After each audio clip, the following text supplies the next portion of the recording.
agar jangan membuat kami lebih sakit. Kita nih mau bantu Pak gitu. Bapak 8 tahun mencari pelaku kan. Ketemu nggak Pak? Nah, bekerja sama dengan Reskrim. Ketemu nggak Pak? Nah, sekarang ini netizen ingin bekerja sama dengan Bapak loh. No viral, no justice Pak. Saya dipukulin, disiksa, dijejak. Tidak bisa langsung percaya dengan statementnya Sakal ya gitu.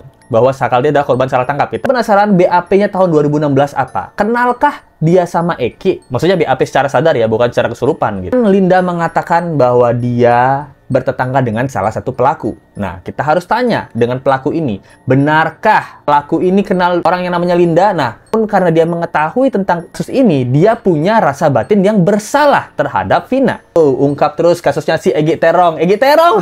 Terong artinya tersangka bencong gitu. Nah, kita sebut saja sekarang si Egi Terong itu adalah tersangka yang tersangka bencong guys. Linda ini pasti berteman akrab dengan si Vina. Detektif netizen terungkap lagi. Nah, ternyata bahwa dugaan salah satu pelakunya adalah anak mantan Bupati Cirebon. Waduh, detektif netizen guys! Hai, apa kabar? Kembali lagi di Let's Go. Apa kabar kalian semua? Semoga kalian baik-baik aja. Let's Go masih update tentang kasus Vina ya.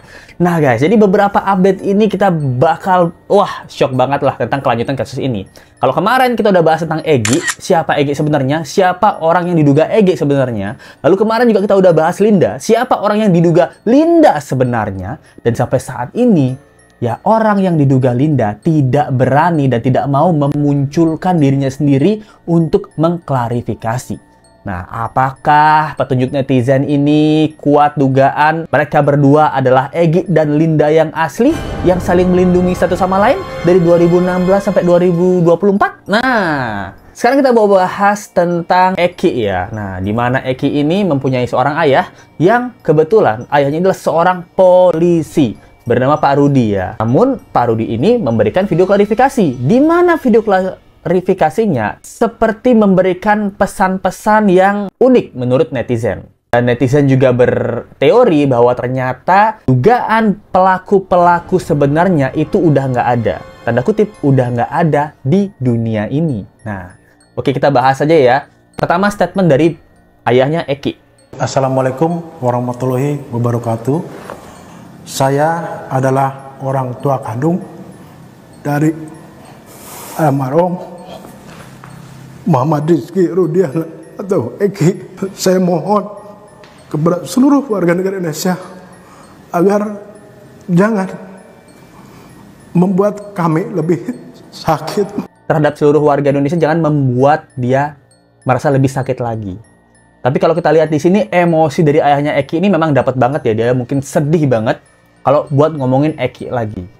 Tapi dia minta sama warga Indonesia jangan buat dia lebih sedih lagi gitu. Emang kenapa? Emang kita ngapain Pak? Kita malah bantu Bapak loh. Nah, anak kandung kami yang mana menjadi korban daripada kelompok-kelompok yang kejam. Tidak diam. Saya terus berupaya dan bekerja sama dengan Reskrim. Dan sekali lagi saya mohon kepada seluruh warga negara Indonesia agar jangan asumsi atau memberikan statement-statement yang akan mungkin lebih membuat kami sakit. Nah, jadi dia mengatakan bahwa dia selama ini nggak diam. Dia bekerja sama dengan Reskrim untuk mencari pelaku lainnya. Dan dia minta bahwa para netizen itu jangan memberikan statement atau spekulasi terhadap Eki ya. Karena itu membuat mereka sakit. Nah, oke. Let's go bertanya dulu sama Pak Rudi. Sebenarnya kita nih mau bantu Pak gitu. Bapak 8 tahun mencari pelaku kan. Ketemu nggak Pak? Nah, bekerja sama dengan Reskrim. Ketemu nggak Pak? Nah, sekarang ini netizen ingin bekerja sama dengan Bapak loh.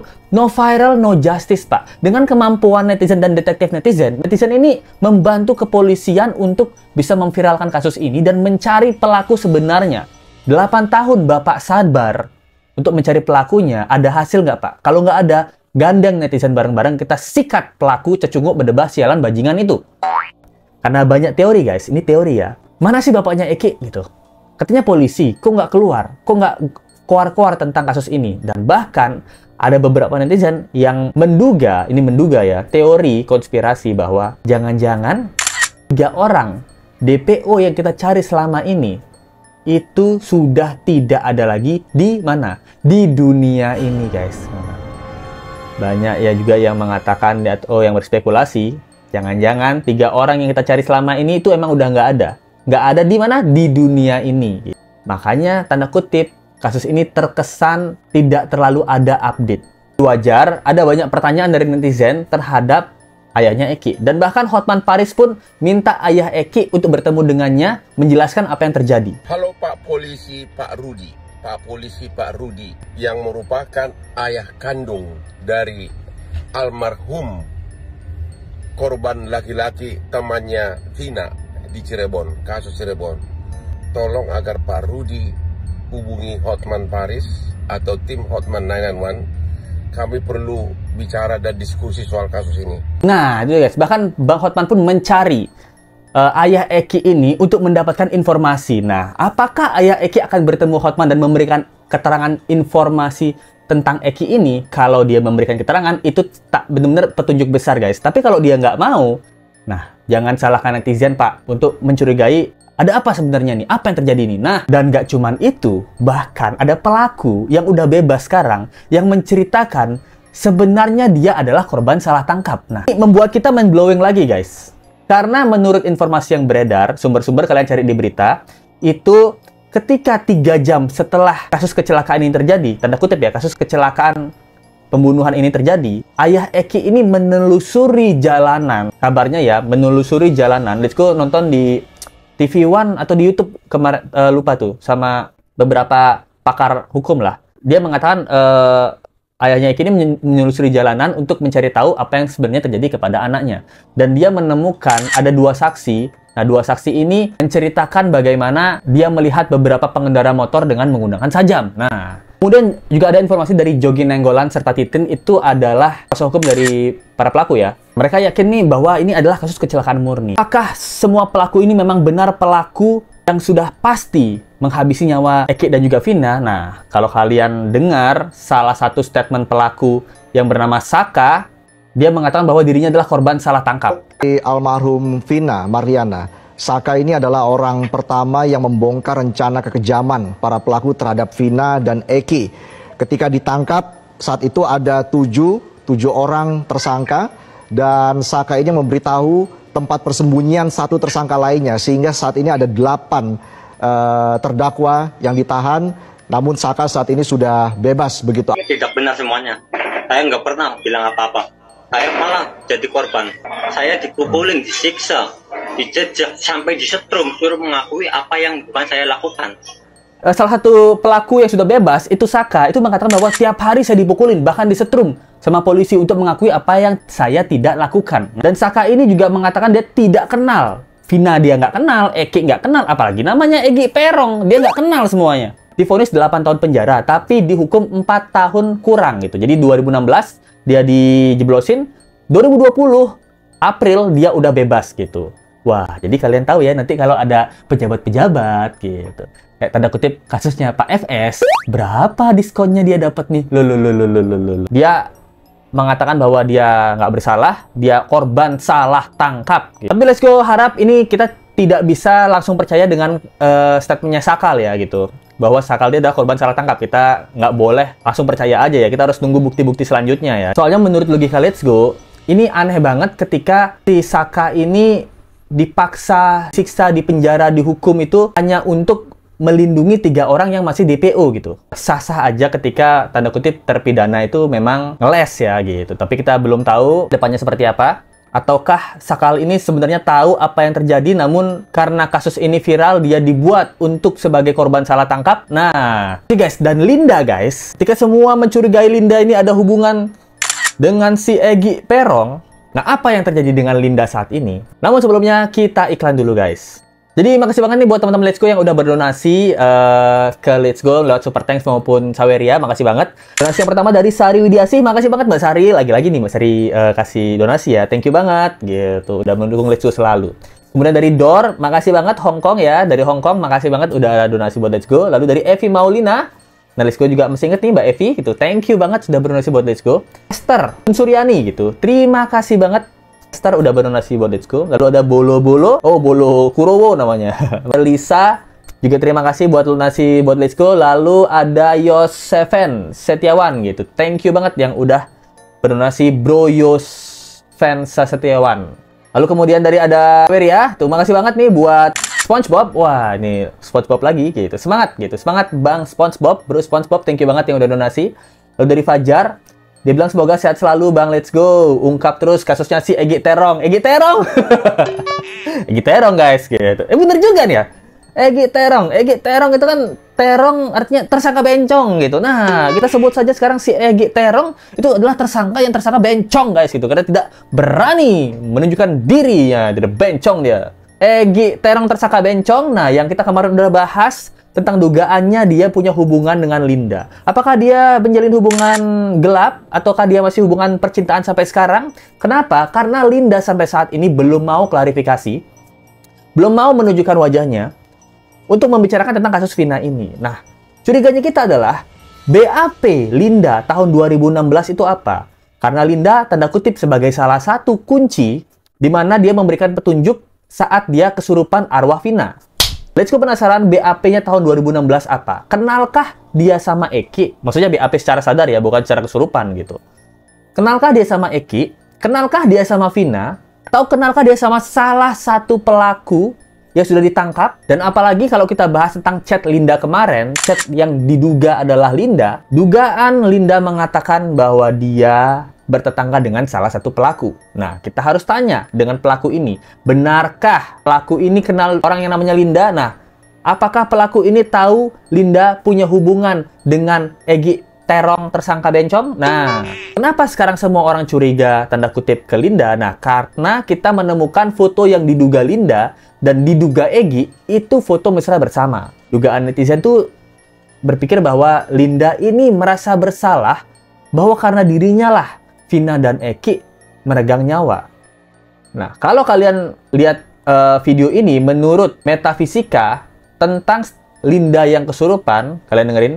Penjelasannya, si Linda ini pasti berteman akrab dengan si Vina. Ya. Ketika orang berteman akrab, ada rasa, ada hubungan emosional. Ketika ada hubungan emosional, ada empatiknya tinggi. Dalam bahasa tertentu dikatakan termasuk sigma empatik. Ya, dari sigma empatik itu si Linda itu mampu mencerap, empatinya tinggi, perasaannya mampu mencerap apa yang dipikirkan, apa yang dilakukan oleh Vina, terutama dalam kondisi sakratul maut. Ketika dalam kondisi sakratul maut, si Vina itu ada kekhawatiran, ketakutan dan sebagainya, dia menjerit apa dalam batin, ini direkam oleh alam semesta. Nah, ketika terjadi sinergi antara Linda sama si Vina itu ada hubungan, dia mau mencerap informasi itu sehingga diucapkan melalui kata-kata. Nah, itu dia guys. Jadi penjelasan ahli metafisika mengenai tentang kerasukan si Linda ini. Nah, menurut ahli metafisika, kerasukan Linda ini adalah tentang hubungan Linda dan Vina itu yang sangat akrab, yang mempunyai keemosionalan batin gitu. Jadi Linda ini bisa kesurupan Vina karena memiliki perasaan yang sama dengan Vina. Nah, dugaannya adalah Linda tanda kutip mengetahui tentang kejadian ini, mengetahui sedikit ataupun banyak. Nah, namun karena dia mengetahui tentang kasus ini, dia punya rasa batin yang bersalah terhadap Vina. Nah, di mana kalau benar ya, dalam keadaan sakaratul maut, Vina itu merasuki ke dalam tubuh Linda. Linda adalah orang yang di bawah alam sadar, merasa sangat bersalah, tanda kutip, karena tahu kejadian ini. Entah karena tahu akan kejadian seperti ini, atau entah karena tahu pelakunya siapa di alam bawah sadar, atau pernah dengar rencana-rencana yang dikatakan pelaku. Contohnya, ketika Linda secara tidak sadar mungkin kenalan atau hubungan dengan si Egi Terong ini, tersangka bencong ini, terus dia pernah denger gitu, aduh gila, gua tuh selalu ditolak sama si Vina, padahal gua kurang ganteng apa? Kurang ganteng banget kayak. Ya, pokoknya dia bilang marah lah gitu, gila, Vina tuh harus gua dapetin. Pacarnya si Eki itu gua abisin aja, gila, nanti next time ya kalau kita ketemu sama si Vina, nah, kita pepet, kita hajar itu cowoknya si Vina itu macem-macem sama gua dia, dan gua bakal ngerebut Vina menjadi pacar gua. Nah, mungkin secara tidak sadar atau di alam bawah sadar, Linda pernah mendengar hal seperti itu. Karena dugaannya adalah Linda bertetangga dengan salah satu pelaku. Dan mungkin Linda ini juga, ya tanda kutip, pernah satu tongkrongan lah dengan pelaku gitu. Entah pelakunya si Egi Terong atau yang lainnya ya. Nah, jadi ketika dia mendengar atau tahu hal itu di alam bawah sadar, dia sangat merasa bersalah ketika Vina dan Eki meninggal dunia gitu. Itu menurut ahli metafisika. Namun curiganya kita bahwa kemarin Let's Go udah bahas tentang chatnya yang diduga Linda, bahwa Linda ini, orang yang diduga Linda itu mengatakan, saya tuh nggak kenal deket-deket banget kok sama si Vina. Saya ketemu temenan sama Vina itu cuma setahun doang gitu. Netizen kan marah ya, wah giliran almarhum dan viral bilangnya nggak kenal-kenal deket. Tapi kalau di Facebook itu banyak banget foto-foto bersama gitu. Apakah di saat itu dan di saat ini si Linda ini masih tanda kutip melindungi si Egy Terong tersangka bencong ini? Nah,